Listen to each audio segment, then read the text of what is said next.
इससे जुड़ा हुआ सवाल है राहुल गांधी की भारत जोड़ो यात्रा। इस यात्रा का क्या असर पड़ा है पूरे देश में? क्या इससे राहुल जी की छवि में कोई अंतर पड़ा है? राहुल जी भारत जोड़ो की बात कर रहे हैं, उनका एक ये रहा है कि नफरत के बाजार में हमें एक मोहब्बत की दुकान खोलनी है। तो सीधा सीधा निशाना आप लोगों पर है, ये कह कर कि आप लोग नफरत फैला रहे हैं। आप इसके बारे में क्या कहेंगे? 1947 से क्या कर रहे हैं लोग?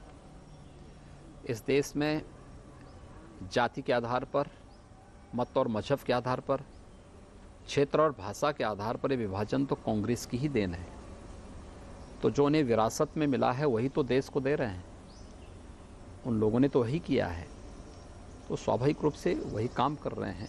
देखिए, राहुल जी जो हैं अपनी नकारात्मकता को छोड़ते ना तो उसका लाभ कांग्रेस को मिलता है, लेकिन नकारात्मकता उनकी सारी उपलब्धियों पे पानी फेर देती है।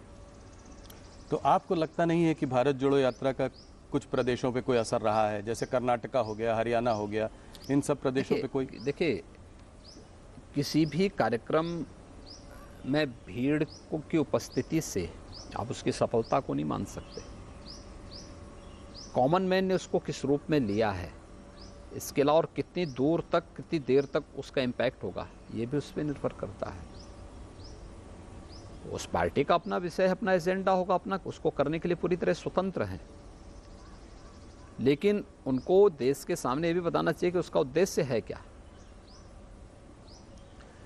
अयोध्या में राम मंदिर का काम अब करीब करीब पूरा होने वाला है, तो अब अगला काशी और मथुरा को आप कैसे देखते हैं? मैं इसलिए सवाल पूछ रहा हूं क्योंकि अब ये सरकार यहाँ और 4 साल है, तो काशी मथुरा का आपकी सरकार का क्या रवैया रहेगा?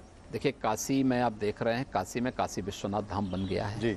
आज काशी एक नए कलेवर के रूप में पूरी दुनिया के आकर्षण का केंद्र बनी हुई है, और आदरणीय प्रधानमंत्री जी स्वयं काशी से देश की संसद में प्रतिनिधित्व करते हैं। जी।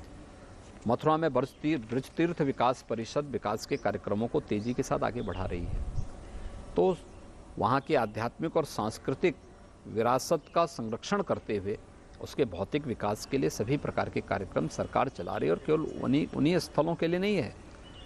हम तो विंध्यवासिनी धाम में भी काम कर रहे हैं, हम लोग सुख तीर्थ में भी काम कर रहे हैं, हम लोग नैमिषारण्य में भी काम कर रहे हैं, और अन्य सभी धार्मिक स्थलों में बौद्ध जो है परिपथ पे भी यूपी के अंदर कार्य हो रहा है। महर्षि वाल्मीकि के लालापुर में भी काम हो रहा है, संत तुलसीदास जी के राजापुर में भी हमारे कार्यक्रम चल रहे हैं।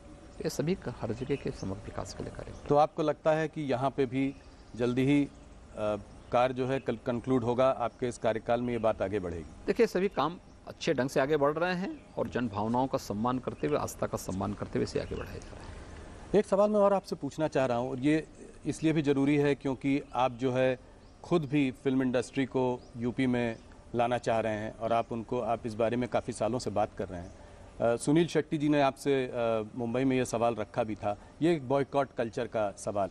अब जैसे बेशरम रंग पठान जो फिल्म आई थी, उसके चारों तरफ काफ़ी विवाद रहा।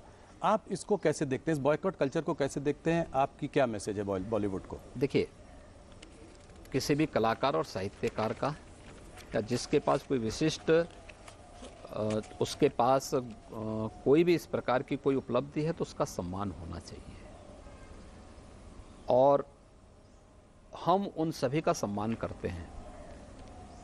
उत्तर प्रदेश ने फिल्म के लिए अपनी पॉलिसी भी बनाई है, और यहाँ पे बहुत सारी फिल्में, पहले की तुलना में ज़्यादा फिल्में यहाँ पर आज उनका निर्माण हो रहा है, उसके बारे में तमाम कार्यक्रम चल भी रहे हैं। हाँ, ये फिल्म डायरेक्टर को भी ध्यान रखना होगा कि कोई फिल्म बनाते समय भूलवश कोई घटना होती हो तो अलग विषय है, लेकिन जानबूझ करके कुछ इस प्रकार के सीन न दें जो कहीं विवाद को जन्म देते हो और जन भावनाओं को आहत करते हो। नहीं, सही बात।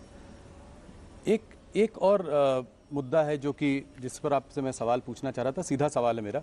Prohibition of unlawful religious conversion act जो है, उस पर आप लोगों की क्या प्रतिक्रिया है? मैंने देखा है कि यहाँ पे एक उसको सज़ा भी हुई है कन्वर्जन के लिए, काफ़ी सारे केसेस भी रजिस्टर हुए हैं, मगर मेरा एक लार्जर बड़ा सवाल है जो कि मैं आपसे अक्सर विवाद करता भी रहता हूँ कि इस कन्वर्जन की इस मुद्दे से आप लोग इतना ज़्यादा इतना जुड़े हुए क्यों हैं। न्यूज़ 18 इंडिया की web series FIR number 208 streaming now.